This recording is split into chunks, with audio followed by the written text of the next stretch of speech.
So it is a beautiful rainy day. We're going to continue reading some Pythagoras. I don't know how the sound quality is going to be. The sound quality is usually terrible though, so it's all good. We were reading about the Tetrakytys. In Appendix 1, how many Tetrakytys are there? I feel like Tetrakytys is not the proper plural form, but I don't know Greek. So, tetraktoi. How many tetraktoi are there? By Theon of Smyrna. Now, we started reading this, and we got to the point where he was talking about, like, the multiplicative or quadratic forms of the Tetrakytys. And there were, there was some ratio. The third terms, 4 and 9, have the power of the squared surface. We're basically, this is just word problems. If you're in high school, we're just doing word problems right now. Virtue of the numbers, growth proceeds, because I don't remember where we stopped, and I'm not going to look it up right now. After the limit and the point, it is with these numbers that Plato in the Timaeus constitutes the world's soul. There's an asterisk citing that, and then we got to scroll back up to get to where we actually were. Being equally, that is cubic numbers. That's an interesting way to say cube number. Equally. Two quaternaries of numbers, one is made by addition, the other by multiplication. Quaternaries encompass the musical, geometrical, and arithmetic ratios of the harmonic universe. The third quaternary is following the same proportion, embraces the nature of all magnitudes. For the place taken by unity in the preceding quaternary is that of the point in this one, and that of the numbers 2 and 3 having lateral or linear power is here that of the line through its double form, straight or circular, the straight line corresponding to the even number because it terminates at 2 points. The line and circle are given as examples here, and the circle to the odd because it is composed of a single line without terminus. And what in the preceding quaternary are the numbers 4 and 9 having the power of the surface. The two types of surface, the planar and the curved, are so surface in this one. Finally, what in the preceding are 8 and 27, which have the power of the cube, and of which one is even and the other is odd, is constituted by the solid. There are two kinds of solids, one with a curved surface, like the sphere or the cylinder, the other with a plane surface, such as the cube and pyramid. This is the third Tetrakytys then, the one having the property of constituting any magnitude through the point, the line, the surface, and the solid. The fourth quaternary is that of the simple bodies, fire, air, water, and earth, and it offers the same proportion as the quaternary of numbers. The place occupied by unity in the quaternary of numbers is taken by fire in this one. Air corresponds to the number 2, water to the number 3, earth to the number 4. Such is indeed the nature of the elements according to their fineness or density. So I suppose fire is the least dense, air being less dense than fire. Now fire is actually just very hot particles. So it's a chemical reaction, a release of energy. That release of energy heats up the air, heats up the wood, heats up the fuel, and it's just hot. It's heated material. That's what fire is. So in a sense, yes, cold air is denser than fire technically. Water is denser than air, and earth is denser than water. So I guess that's all correct, right? Fire is to air as 1 is to 2, to water as 1 is to 3, and to earth as 1 is to 4. The other relationships are equal. The fifth quaternary is that of the shapes of simple bodies. For the pyramid is the figure of fire. Oh, this is new. I haven't heard this one before. The pyramid is the figure of fire. The octahedron. Do I even know what an octahedron? Octahedron. I think octahedron is an 8-sided polygon. Yeah. The octahedron is like 2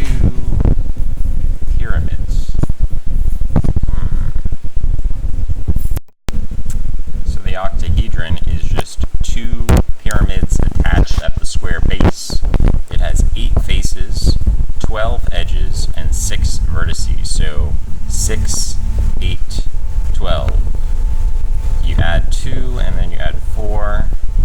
A platonic solid is composed of 8 equilateral triangles, 4 of which meet at the vertex. So it's 2 pyramids. So really a pyramid is just half of an octahedron. I never thought about it like that. It's very interesting. It's very interesting to me because, in a way, an iceberg is just a big octahedron. And I like icebergs. That's an important thing to know about me. I like icebergs. So apparently the pyramid is the figure of fire, which kind of makes sense because fire goes up in a pyramid shape. Octahedron is the figure of air, which makes sense. I don't know why, but it does. The icosahedron. Isosahedron? Icosahedron. I spelled it wrong. I've never heard of this before. What is this? An icosahedron is a polyhedron with 20 faces. Wow. It's a platonic solid having 12 polyhedron vertices, 30 edges, and 20 equivalent equilateral triangle faces. So we're going to look at some Wolfram alpha here. Oh my goodness, we have all these shapes. The octahedrons, the cupola, the isosahedron. You don't see isosahedrons very often, but I think a soccer ball. No, soccer balls aren't made of triangles. I don't know. An isosahedron, when you look at it dead on, it looks like a pentagon. It leaves a shadow of a pentagon, which is interesting. So let's take a look at the pentagon. What does the pentagon mean? What does it mean to be a pentagon? What's the meaning of pentagon? Okay, here's an interesting thing about the isosahedron. When you look at the isosahedron, we're going to look at the isosahedron for a second. So take a look at this isosahedron. You can see how it has, down here it's like a pentagon, but then up here it's like a hexagon. So it has both hexagonal properties as well as pentagonal properties. It combines both the number 5 and the number 6 and the number 3. This is quite amazing. So the Star of David, the isosahedron, contains the Star of David, which is, if you can see that properly, contains the Star of David. So if you want to make a Star of David from a three-dimensional object, you're going to use the isosahedron. And it also makes a little not a pentagram, a pentagon. It makes a little pentagon as well as a Star of David. So that's an interesting quality to this isosahedron. Never knew that. We're learning some math. We're learning cool math facts with Pythagoras. So the isosahedron is the figure of water. So the isosahedron being the figure of water makes sense because water is substantial, but it's always changing. And the isosahedron both has pentagonal properties as well as hexagonal properties. Or really, we should say the hexagram. It contains both the hexagram and the pentagon. So that makes sense because both of those are symbols of change. The pentagon, which then becomes the pentagram in paganism, Wicca, all of that association, magical. The pentagon, the number 5, it's a magical number. And then the hexagram certainly has magical associations and has been appropriated by some people for cultural reasons. And then we have the cube, the figure of Earth. Now the cube's a very stable object. A cube, like a box. Boxes are very stable. You don't crush them as easily as other shapes. And they're just reliable. They're just simple and reliable. So that all makes sense to me. The sixth is that of the created things, the seeds being analogous to unity, and the point, a growth in length, is analogous to the number 2, and the line, a growth in width, is analogous to the number 3, and surface, a growth in thickness, is analogous to the number 4, and solid. The seventh quaternary is that of societies. Ooh, we're getting sociological here. Man is principle and is thus unity. The family corresponds to the number 2, the village to the number 3, and the city to the number 4. For these are the elements which comprise the nation. So that's interesting. Could we then apply a quaternary to the, I was just about to say to the mind, but that's already been anticipated, folks. So we're going quaternaries. We're going in the rule of 4 here, not the rule of 3, not the trinity, but the quaternary, the rule of 4, the Tetrakytys.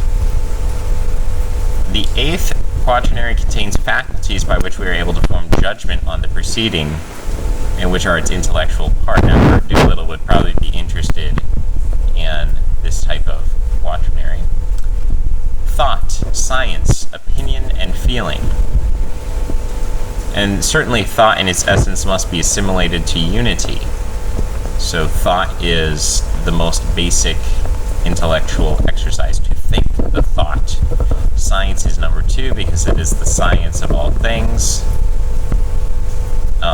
Opinion is like the number 3 because it is something between science and ignorance. And finally, feeling is like the number 4 because it is quadruple, the sense of touch being common, all senses being motivated through contact. So I don't know if I exactly agree with that or understand that thought is the most basic thing, and then comes science, and then comes opinion, and then comes feeling. I would say feeling is primary. I would completely disagree. I would say feeling is primary, the will, and I think Schopenhauer would agree here that will and feeling is primary. So that has to be the number 1. Number 2, we might say thought. Thought being secondary, rationalism, the thought, and generative anthropology. So you have a progression. We could do a quaternary of generative anthropology.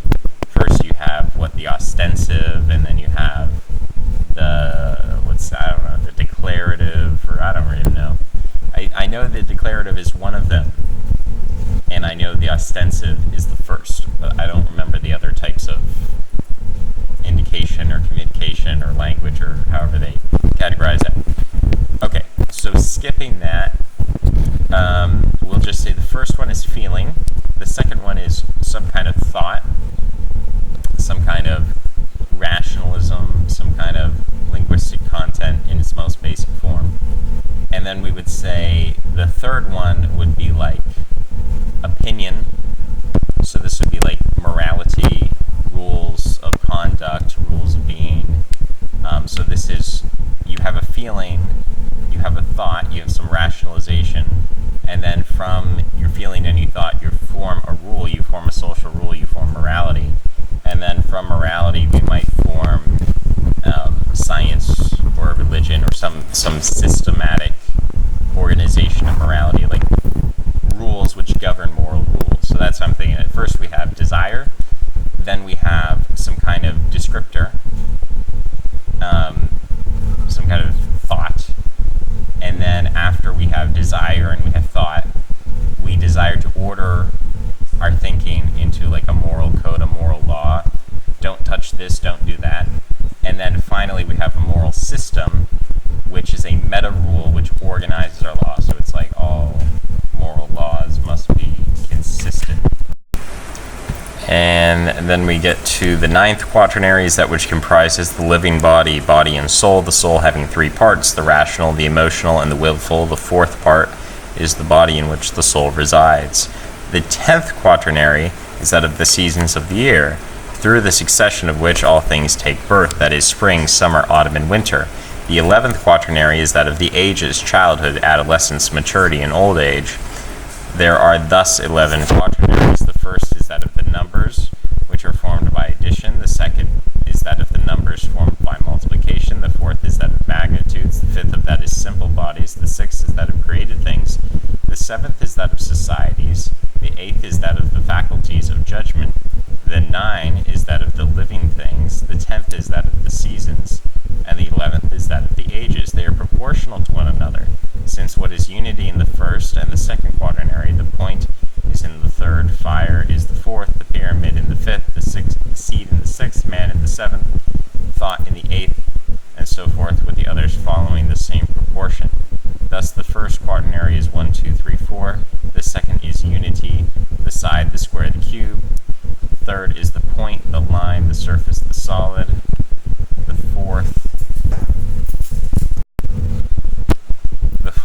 is fire, air, water, earth. The fifth is the pyramid, the octahedron, the isosahedron, the cube. The sixth is the seed, the length, the width, the height, which I don't understand how that is different from unity, side, square, cube. But the seventh is man, family, village, city. The eighth is thought, science, opinion, sense. The ninth is the rational, the emotional, and the willful parts of the soul and the body. The 10th is spring, summer, autumn, and winter. The 11th is childhood, adolescence, maturity, and old age. And the perfect world which results from these quaternaries is geometrically, harmonically, and arithmetically arranged, containing in power the entire nature of number, every magnitude and every body, whether simple or composite. It is perfect because everything is part of it, and it is itself a part of nothing else. That is why the Pythagoreans used the oath, whose formula we have reported, and through which all things are assimilated to number. From Theon of Smyrna, Mathematics Useful for Understanding Plato, chapter 38, translated 1979. So now we need to go back and figure out Theon of Smyrna. Where were we? We were on like page 24-ish or 28-ish. So footnote 22.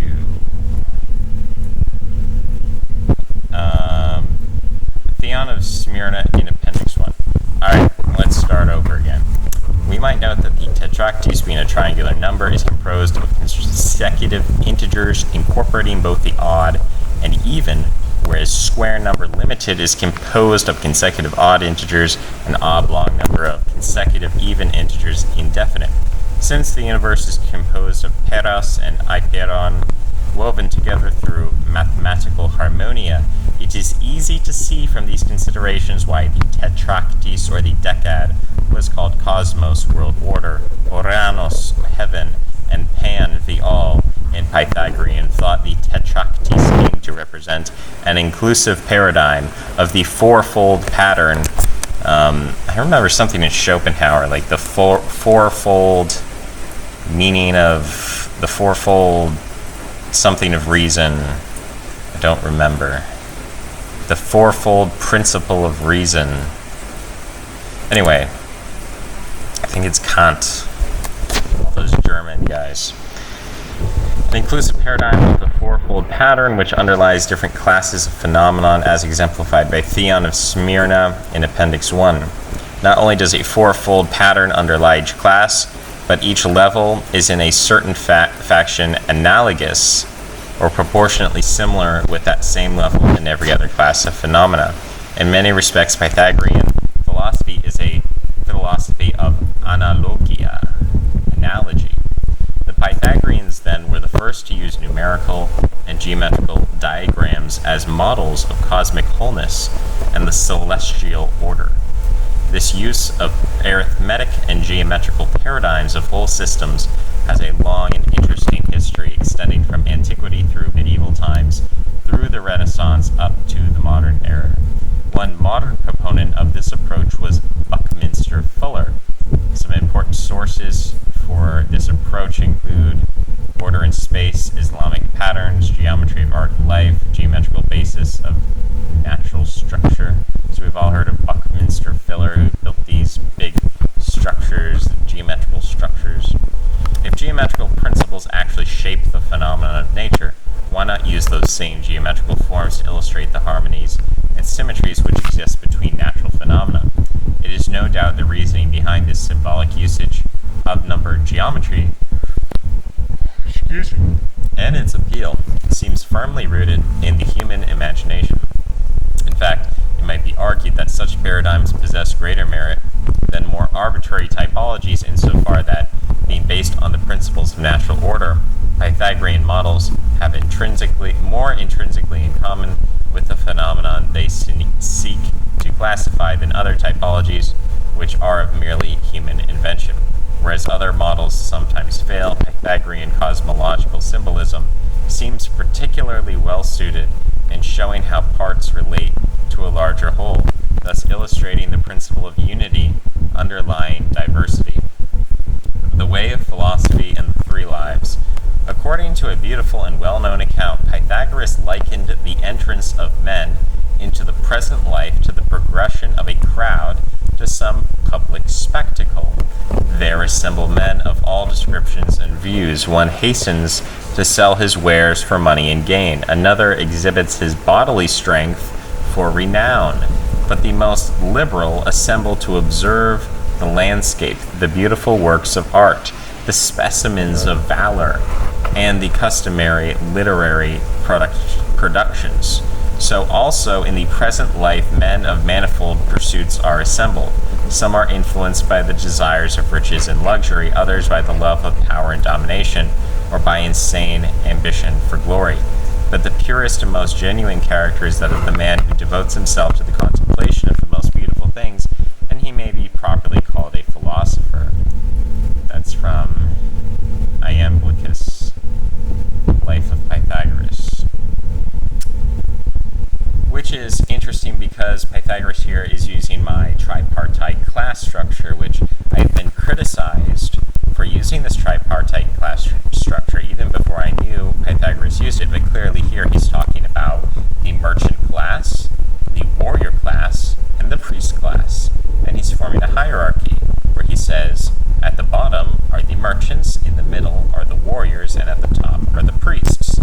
And this is an ancient Hindu concept, and this is an Indo-European concept, and it's a Pythagorean concept. So I'm going to keep using it because I think it's very useful.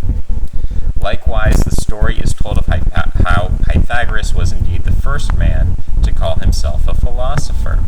Others before had called themselves wise, sophos, but Pythagoras was the first to call himself a philosopher, a lover of wisdom. More importantly for Pythagoras and his followers, philosophy was not merely an intellectual pursuit but a way of life, the aim of which was the assimilation to God. Even in the days of Plato, the surviving Pythagoreans were noted for their distinctive bios Pythagorikos, or Pythagorean way of life, as Plato puts in the Republic.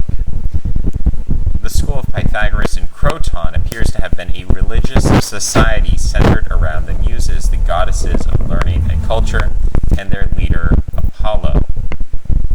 Pythagoras was thought to be associated in some way with the god Apollo. This is only natural since Apollo is related to the celestial principles of harmonic order and logos, these being also the principles by which Pythagoras was most concerned. This connection is even made plain by the name of the philosopher, for Pythios is the name of Apollo at Delphi, his most sacred shrine from which his oracles were delivered. This obvious etymological connection led Diogenes Laertes to interpret, or Laertius, to interpret the name as meaning that he spoke ago re uean. I don't know how to pronounce that. I'm sorry, there's way too many vowels. Give me some consonants, dude. Agore, vein, uein, agoruein, the truth, no less than Apollo, Pythios at Delphi. Okay, let's go back from the footnote. Iamblichus's description of the school gives it something of a monastic flavor, and there was indeed a rule of life But while the Pythagoreans gathered together at certain times of the day, most of them did not live together.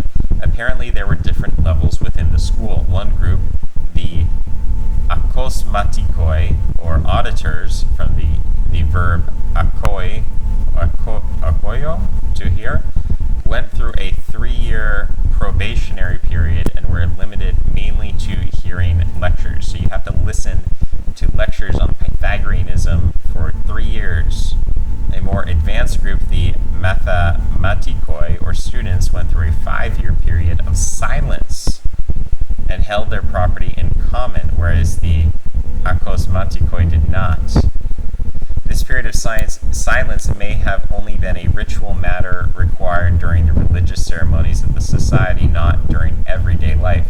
The ceremonies are conducted by Pythagoras behind a veil or curtain. Those who have passed this 5-year test may pass behind the curtain and see him face to face during these ceremonies.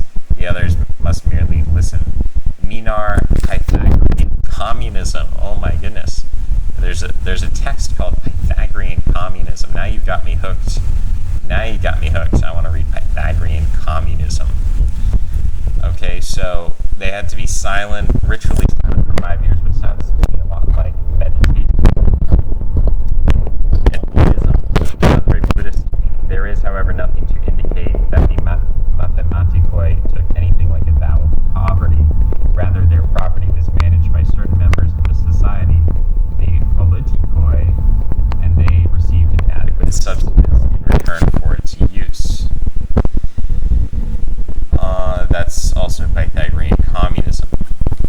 Okay, cool. Ancient communism. That's awesome. Pythagoras himself was heavily influenced by Orphism, an esoteric private religion of ancient Greece, named after the legendary musician Orpheus, the founder of initiations, which also featured a distinctive way of life. According to Orphism, the soul, a divine spark of Dionysus, is bound to the body, soma, as to a tomb, sema. Mankind is in a state of forgetfulness of its true spiritual nature. The soul is immortal, but descends into the realm of generation, being bound to the hard and deeply grievous cycle.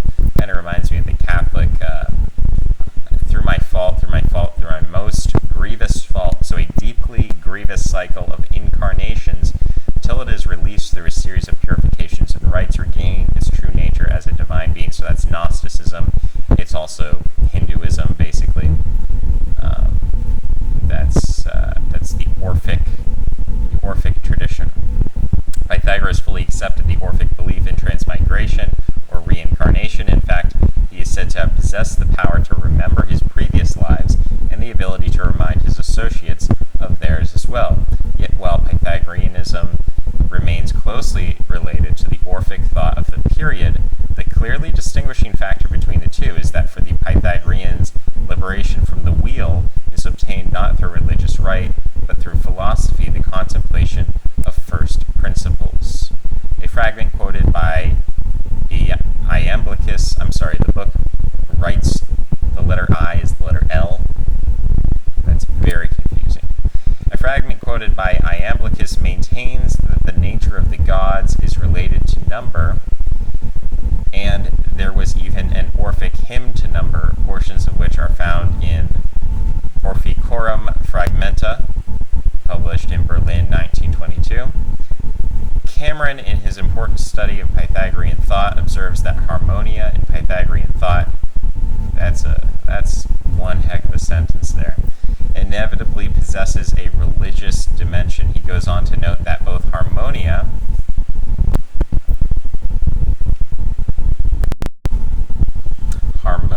there is no H in the Greek spelling, so it's just armonia, and arithmos appear to be descended from the single root R.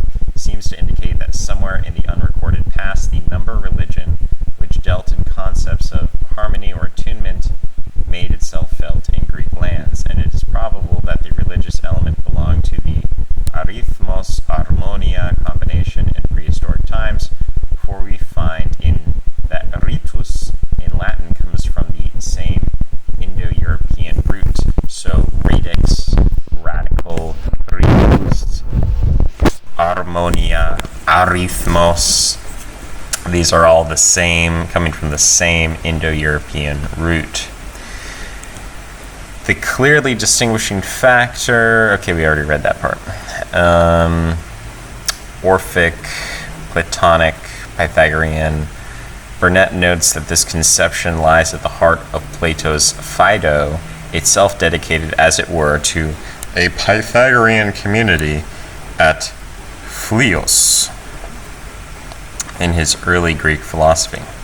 Moreover, this way of regarding philosophy is henceforth characteristic of the best Greek thought. Ibid. I'm just looking through all the footnotes here. Don't you worry about that. Let's readjust, because readjusting is always gives us a fresh perspective. Okay. We're gonna readjust and then we're gonna continue. One may well ask how assimilation, and I need to really stretch out my neck here, so pardon me as my voice deepens incredibly. One may well ask as how assimilation to God is possible through philosophy. The answer is to be found in the nature of man. Pythagoras said that man is a microcosm, which means a compendium of the universe.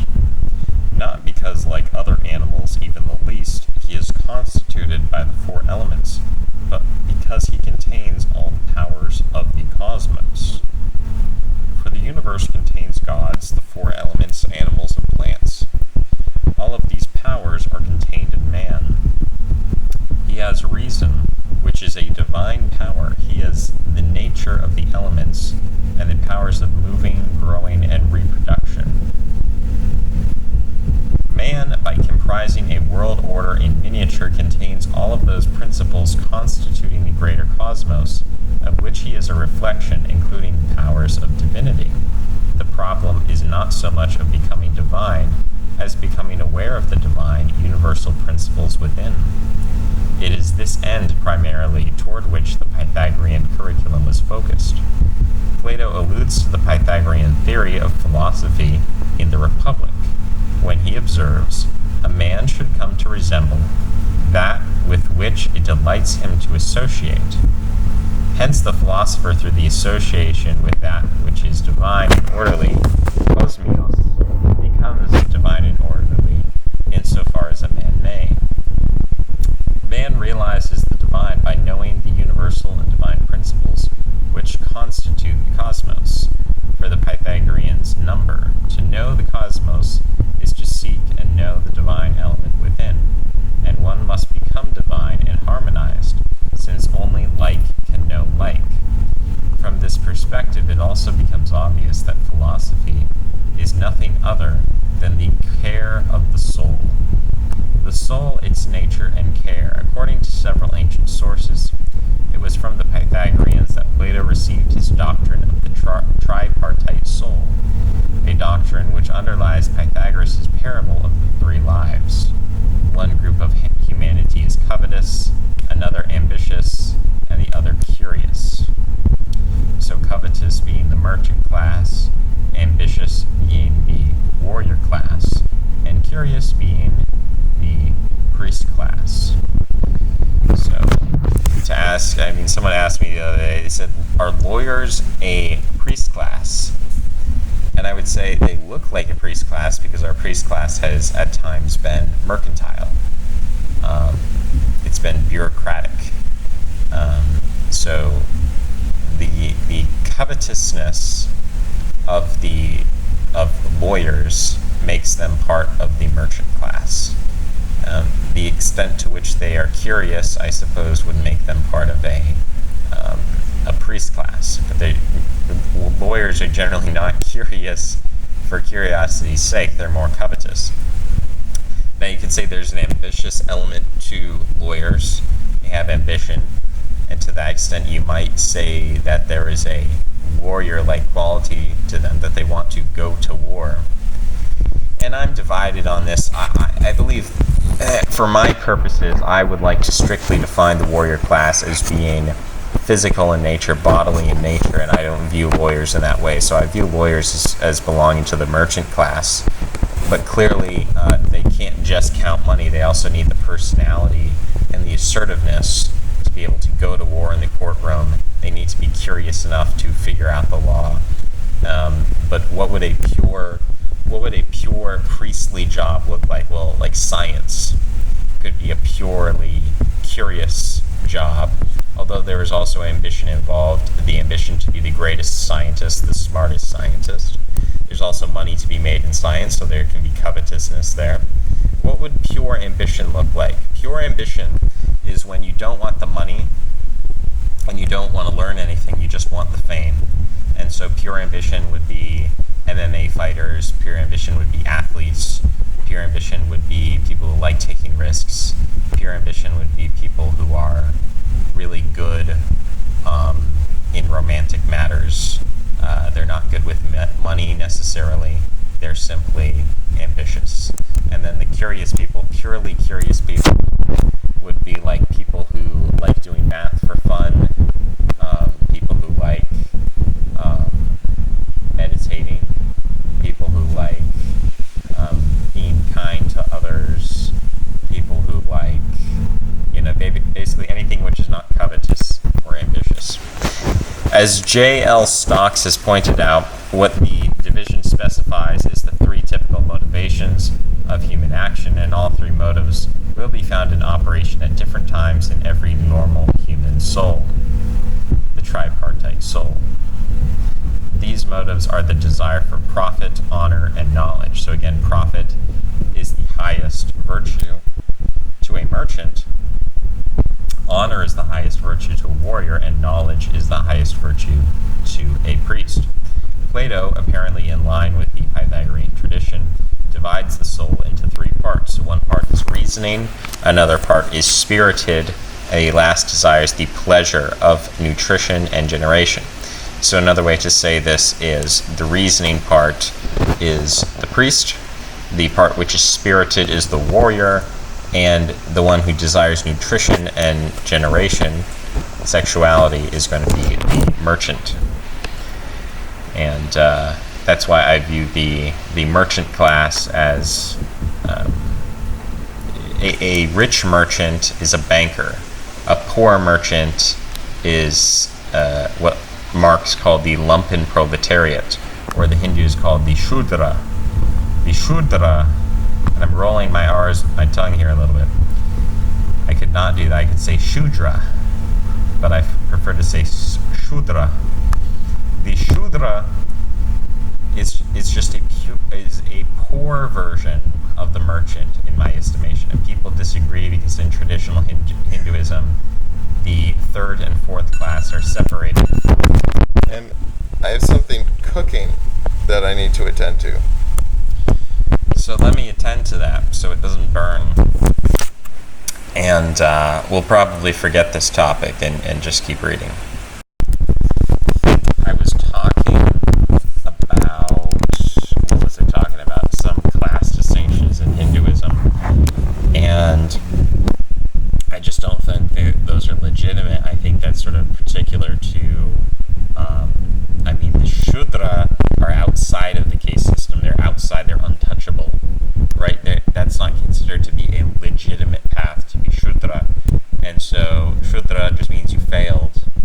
You were failed priest, failed warrior, failed merchant, and you turned out to be poor and without honor and without ambition and without curiosity, without virtue. If you don't have honor and you don't have ambition and you don't have curiosity, then you have nothing. The poor man with curiosity, he might be an inventor, or he might discover wisdom or tricks or comedy or something. The poor man with ambition, he might rise out of his poverty. The poor man who is covetous, again, he might rise out of his poverty. So really, Shudra just means you're not cycling through the system, you're stuck.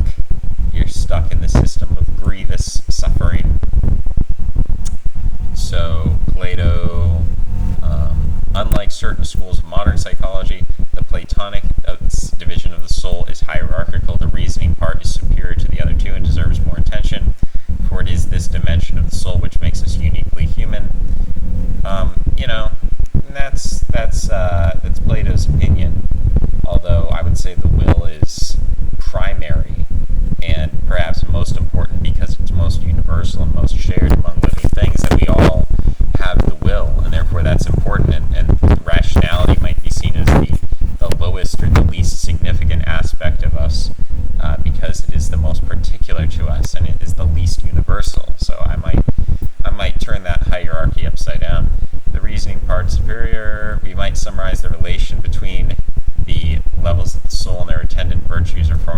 excellence as shown in Figure 9. And Figure 9 says the three lives, the Platonic division, types of humanity: curious, ambitious, covetous; knowledge, honor, profit; rational, spirited, desirous; wisdom, courage, temperance. So wisdom is the virtue of the priest, courage is the virtue of the warrior, and temperance is the virtue of the priest. Or no, of, wait, seriously? Temperance is the virtue of the merchant? Why isn't temperance virtue? I don't understand that. I really don't understand that at all. I think if the merchant had a virtue, it would be cunning. You know, if you look at J.K. Rowling, she has her Hufflepuff doesn't make sense. Hufflepuff is just like Shuddha. If you're a Hufflepuff, you are Shuddha. You are below the case. But the other three houses in Hogwarts you have, and I can't believe you drew me into this, but we're doing Harry Potter. So Gryffindor is obviously courage, right? So Gryffindor is obviously the warrior class. So in Rowling's world, to be a warrior is highest class. So she's like a Spartan. J.K. Rowling is a Spartan, which kind of makes sense. Like if a woman is writing a book, what's she going to put at the top of the list? She's going to put warrior virtues, because that's what women really get women hot, is warriors. And then below the warriors, you have the people who are, I don't know, who's below the warriors? Ravenclaw. So Ravenclaw, they're like smart. So I guess the Ravenclaw in this case would be like the priest class, and then at the bottom would be, you know, I'm not even sure if that's true. Let me hold up, because I've never even thought about this before. This is real Harry Potter hours. We're going deep into the Pythagorean nature of Harry Potter for a moment. So here's what I want to say. I want to say definitely 100% Gryffindor. I mean, what is a griffin? A griffin is this aggressive mythological creature. So Gryffindor is certainly the warrior class. Ravenclaw might be the merchant class. Ravenclaw might be the merchant class because they're like value neutral. Like Ravenclaw, they're not brave, they're not courageous, but they're not evil either. They're just like amoral, they're neutral. Ravenclaw, they're just smart guys, bankers. So in J.K. Rowling's world, it's like first you want the Chad Gryffindor. And then below the Chad Gryffindor, you have like the virgin Ravenclaw. That's like the banker. That's like, it's like first you sleep with the Chad Gryffindor, and then once you have like alpha separation anxiety disorder, then you settle for the banker husband. That's the Ravenclaw. And then like below that is like the evil Slytherin. And the Slytherin is the priest class. I don't think Slytherin, they're not warriors. Clearly, they're not like courageous.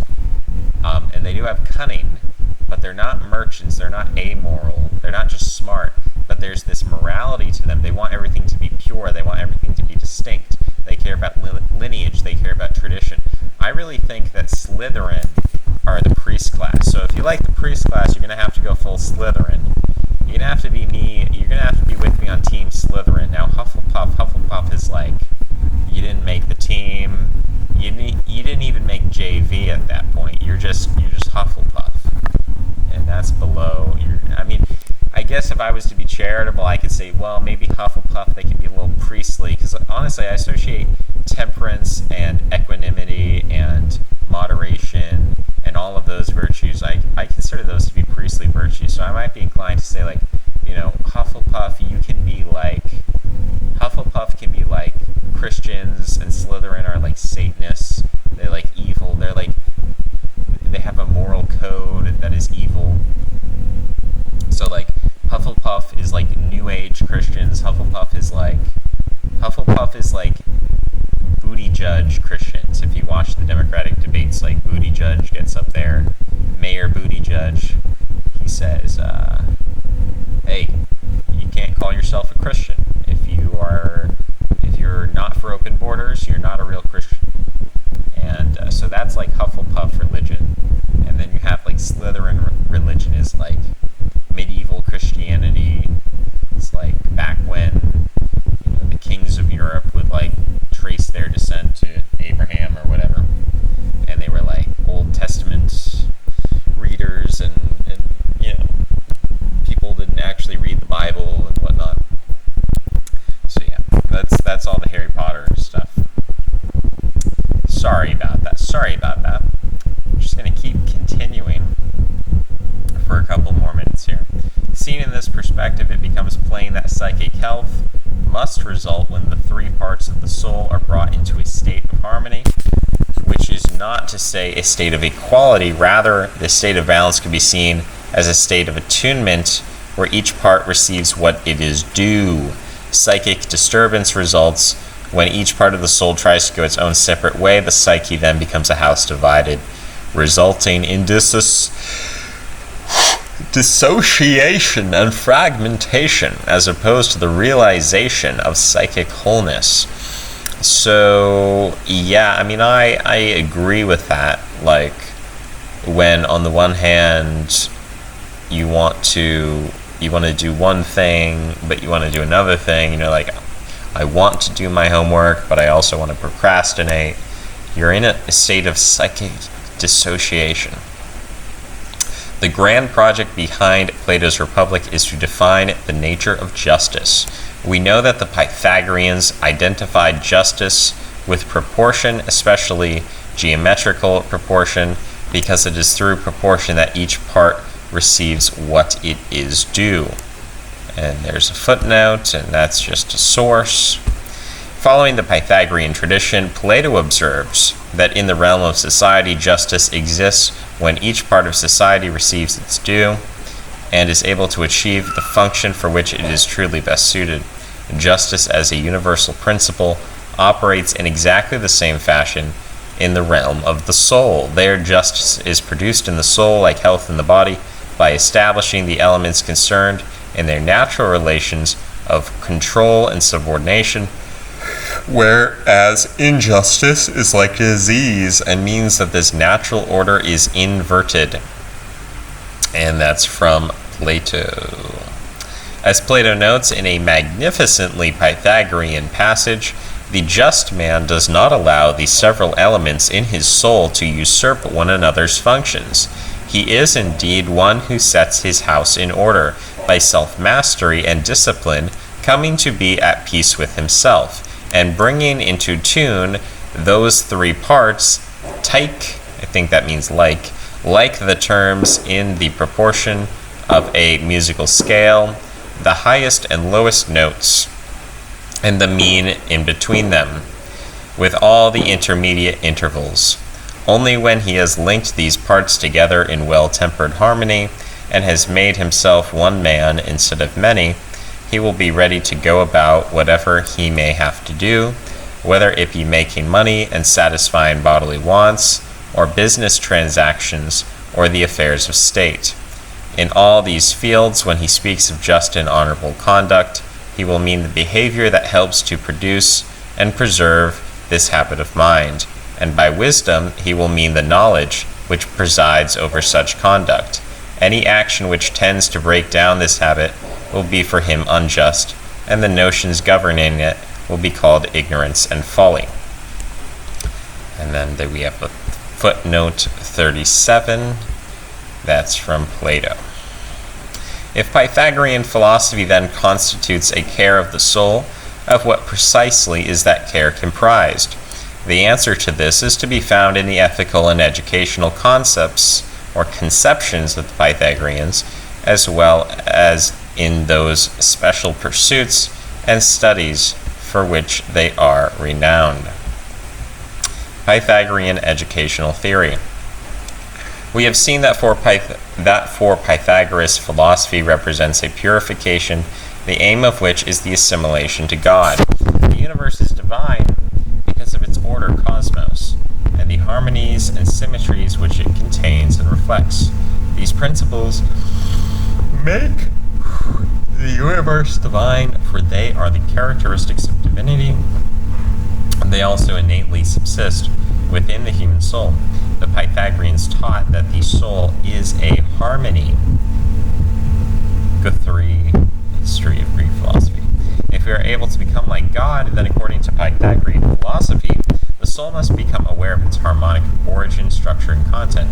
Since the source of all harmony and order is the divine principle of number, we can perhaps come to understand that the initially enigmatic statement of Tetrakytys, that according to Pythagoras, true happiness consists in knowledge of the perfection of the numbers of the soul, by Clement of Alexandria.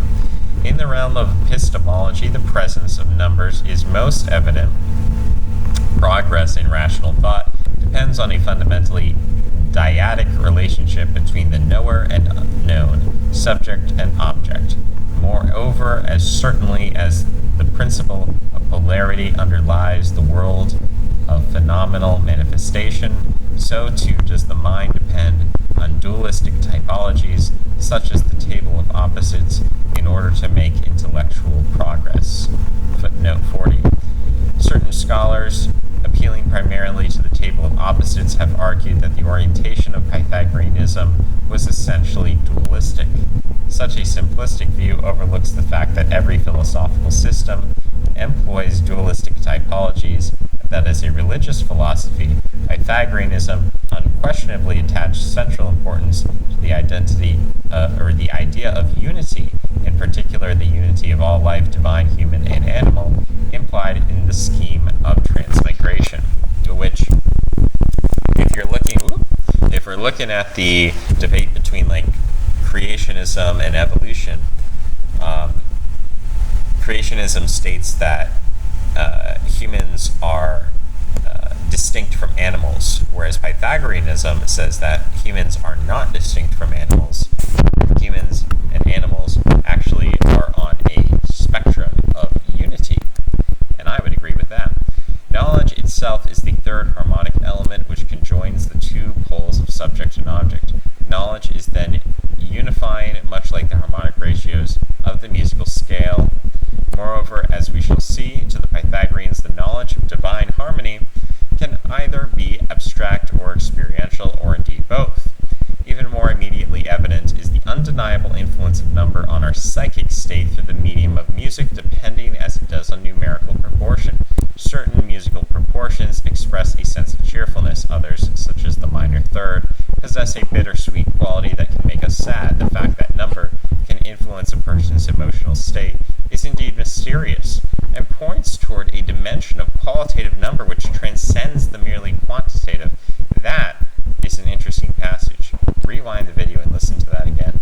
Related to the question of music and harmony is the principle of resonance. Two strings tuned to the same frequency will both vibrate if only one is plucked, the unplucked string resonating in sympathy with the first. This, of course, is accomplished through the medium of the vibrating air, but the principle underlying the phenomenon is one of harmonic attunement.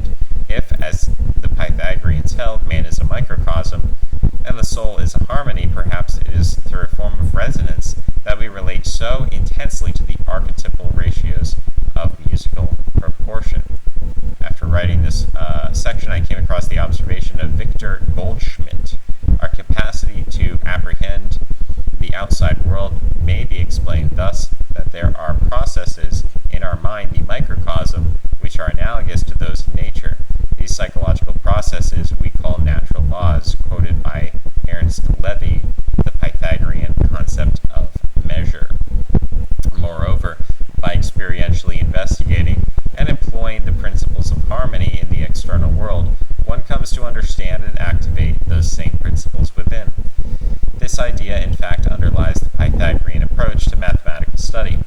The Pythagoreans divided the study of numbers into four branches, which may be analyzed in the following fashion: arithmetic, number in itself; geometry, number in space; music or harmonics, number in time; astronomy, number in space and time. Plato, of course, was heavily by the Pythagorean study of number and incorporates the above quadrivium into his own educational curriculum set out in the Republic, adding another branch of study, stereometry, the investigation of number in three-dimensional space, which probably relates to the regular Platonic solids and other polyhedra. So arithmetic, we would describe this as math class. So first you need to go to math class. Geometry would be number in space. So what would this be? Discussing space. I would say this would be art class. So first you have math class. You need to learn math. You need to learn addition, subtraction, multiplication, division. You need to learn about your parentheses, your order of operations. You need to learn about calculus and integrals, algebra, geometry, numerical methods, all of those things. You need to learn math. You need to go to math class and learn some math. But then you also need geometry, and this is art. This is spatial proportions. You need to learn how to draw. You need to learn how to sketch and paint and sculpt. And you need to make beautiful visual forms. So that's geometry. That's artwork. You could also describe geometry as being sort of, well, let's get to that. Let's hold that off. Let's go to the third category, music or harmonics, number in time. So number in time, what is number in time? If number in itself is math and number in space is art, what is number in time? Number in time. I would say number in time is history, sociology. So this is, we're studying events in time. We're studying events in time. I would say that's chronology. A chronology, that's history class. So you need to have, first you need to go to math class, then you need to go to art class, then you need to go to history class. And then the last one is number in space and time. That's described as astronomy.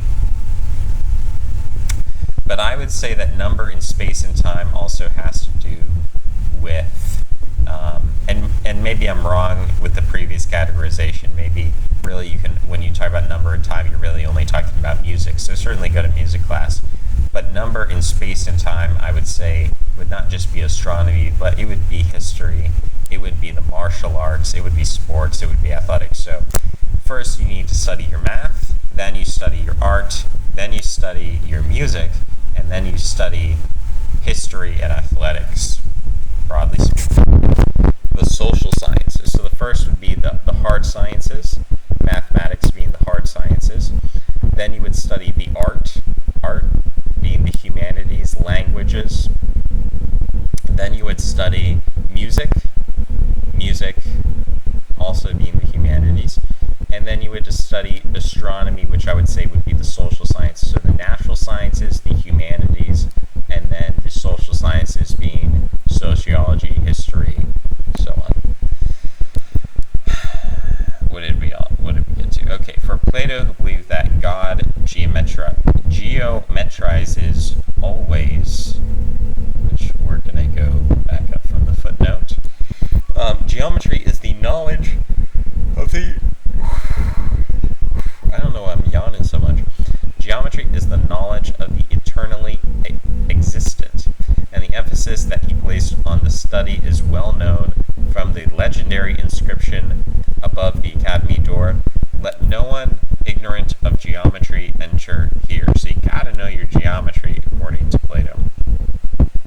Within the Platonic curriculum, the purpose of mathematical studies is to purify the eye of the intellect, for mathematical studies have the propensity to draw the soul towards truth and to direct upwards the philosophic intelligence, which is now wrongly turned earthwards. Footnote 45. No, nothing interesting till 48. Number for Plato is a transcendent form to which we must intellectually ascend. For the earlier Pythagoreans, however, the emphasis was clearly on the immanence of number. While the Pythagoreans moved the direction of philosophical inquiry from the realm of matter to that of form and principles, Plato took this movement even further than his predecessors. For Plato, mathematical studies are a preparation for the contemplation of divine principles.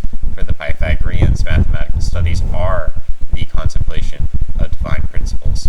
As Cornelia de Vogel has lucidly observed, for the Pythagoreans, the contemplation of divine law, which was the content of the study of mathematics, was a direct contact with the divine reality, divinity immanent in the cosmos. It was different for Plato. He adopts the Pythagorean notion that number is the principle of order in the cosmos and life, but number as such to him is not yet a or theion, I don't know how you pronounce it, divinity.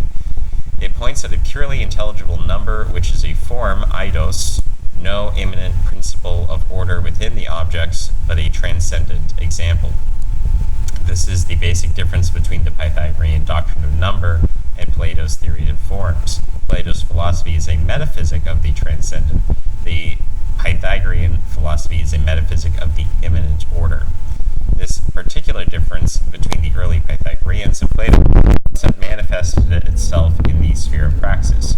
For Plato, it was, in a sense, best to pursue mathematical contemplation with as little reference to physical objects as possible. Truth must be approached through intellect and through intellect alone. For the Pythagoreans, truth manifests itself in the world of physical phenomena.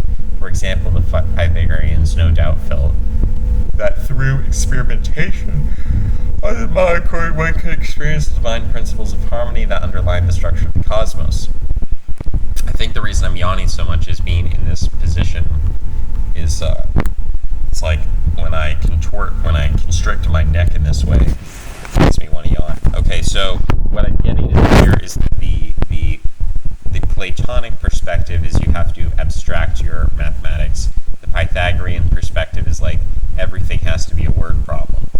The differing views between Plato and the earlier Pythagoreans can also be seen in the realm of music. Plato refers to different musical modes throughout his writings and to the negative effects that some forms of music can have on the soul and on society.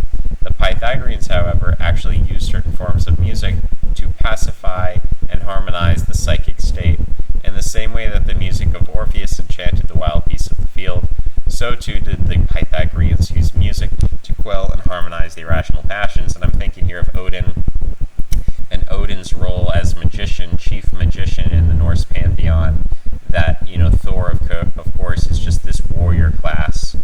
Even though Odin is the god of war, but Thor, I guess, is the god of agrarian matters and storms, and the crops.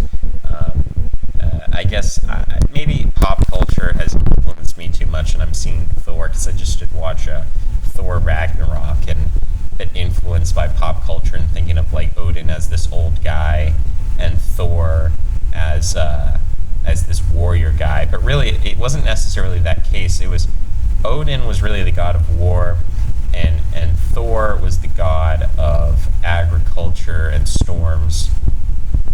So I'm trying to think in the tripartite sense, who is the priest, who is the warrior, and then who is the merchant. Well, Loki's probably the merchant, but I'm trying to think Odin. He's also the master of magic, so that's kind of contradictory. But I was just thinking of Odin in relation to music and in terms to like Pythagoreanism, because Odin is the master of the runes. And so Odin is not like this purely, even though he is the god of war, he's not a purely warlike figure, because he's concerned with the runes and he's concerned with magic, and therefore he's concerned with number, because numbers are a type of rune, they're a type of sigil, they're a type of they're a symbolic representation, and Odin was the god of symbols generally. So definitely the most Pythagorean god of the Norse pantheon would be Odin. And let's keep reading.